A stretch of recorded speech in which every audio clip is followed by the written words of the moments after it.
2004 সালে অপমানের জ্বালা ছবির শুটিং করেন শাকিব খান।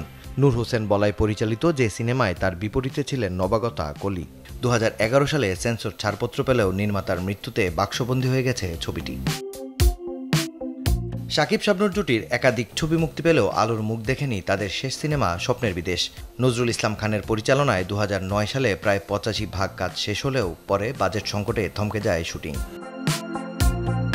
2015 সালে 70 ভাগ শুটিং শেষ করেও এখনও আলোর মুখ দেখেনি শাকিব খানের আরেক ছবি মাই ডার্লিং। শাকিব অপু জুটির যে ছবির পরিচালক মন্তাজুর রহমান আকবর। মূলত শাকিব খান ও অপু বিশ্বাসের শিডিউল জটিলতা সহ নানা কারণে বন্ধ হয়ে যায় শুটিং। এ ছবিও আর মুক্তি পাবে না বলে নিশ্চিত করেছেন নির্মাতা।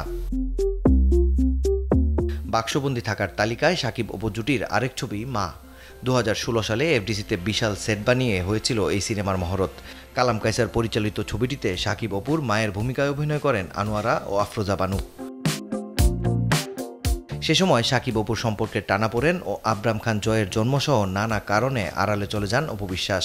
এরপর বুবলিকে নায়িকা করে নির্মাতা কাজটি ফের শুরু করতে চাইলেও তা আর হয়নি।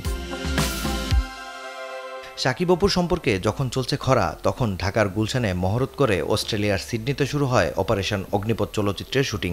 আশিকুর রহমানের পরিচালনায় যে ছবিতে শাকিবের বিপরীতে ছিলেন শিবা আলী খান। ছবির 60 ভাগ কাজ শেষে প্রযোজক পরিচালক দ্বন্দ্বে আর এগোয়নি ছবির কাজ, যার ফলে এ সিনেমাটিও আর মুক্তি পাচ্ছে না বলে ধারণা সংশ্লিষ্টদের।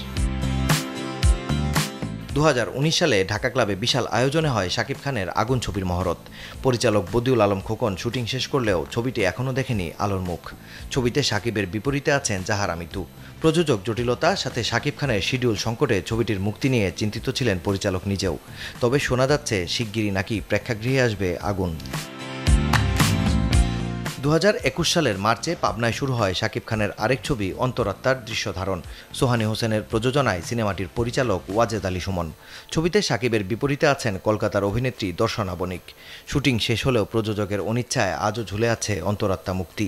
জানা গেছে এ ছবিটিও নাকি শিগগিরই মুক্তি দেওয়ার কথা ভাবছেন প্রযোজক ও নির্মাতা।